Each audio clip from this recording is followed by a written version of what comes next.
So this morning we've just finished our sermon on worship as a lifestyle, worship at work, worship in all we do. And I examined how Jesus and Paul reframed worship from a new covenant perspective, how Jesus reframed worship as worship being in spirit and truth, and how Paul in Romans 12 and 13 reframed our priestly worship in terms of our lifestyle. And he summed it up at the end of Romans 13 by saying that in many ways the ultimate act of priestly worship is to love our neighbor as ourselves.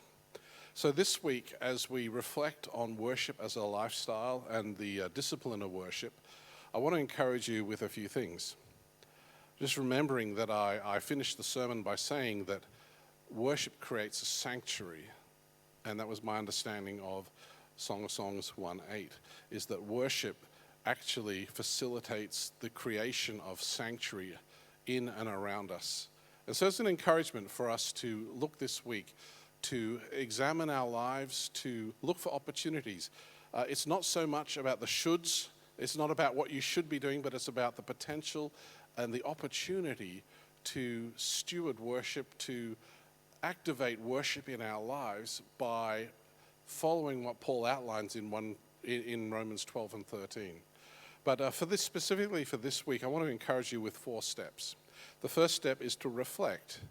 I'd encourage you to reflect on what aspect of your weekly priestly worship that you are struggling with. Is there an area in your life when you're not doing so well to maintain an attitude of worship as outlined in Romans 12 and 13? Then I want you to inquire of the Holy Spirit. Spend some time asking the Holy Spirit, in what ways do you want to encourage me in activating priestly worship in my life? Sometimes we come to a conclusion and then we ask Holy Spirit and we hear something completely different, something that we perhaps wouldn't have thought of before. So that's why it's important always to ask Holy Spirit, what are you on in my life? What are you working on? What aspect of priestly worship do you want me to increase my engagement with?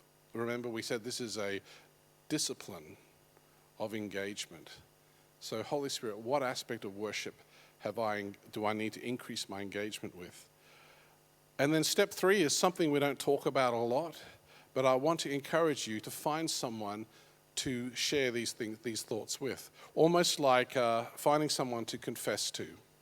Not in terms of confessing sins or shortcomings, but in terms of confessing your areas of worship where you could do better. The things that the Holy Spirit's convicted you that you need to increase your engagement with. Find someone that you trust, find someone that you're doing life with. My prayer for you is that you do find someone. The Christian life is really hard to do on your own.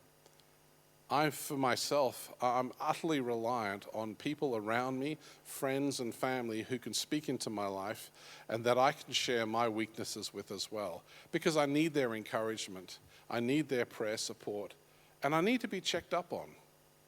I need to have someone that I can speak to and that they can get back to me and say, how are you going with that? How's that working out? That's how we grow in our disciplines, in our walk with Jesus. So reflect, inquire, confess, and then make sure there is ongoing support. Step number 4 is support. Hopefully you've found someone that you can share these thoughts with, someone who can be praying for you in terms of how you can step up in your worship lifestyle, and check up on each other. Send texts, make phone calls during the week, and just say, how are you going with what you shared with me about? Is there more ways I can pray into your situation?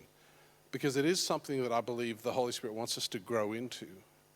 Remember I said that in Romans 13, Paul said, the crucial point is this, the climax is this, to love your neighbor as yourself. That is, in many ways, the ultimate act of priestly worship that we have.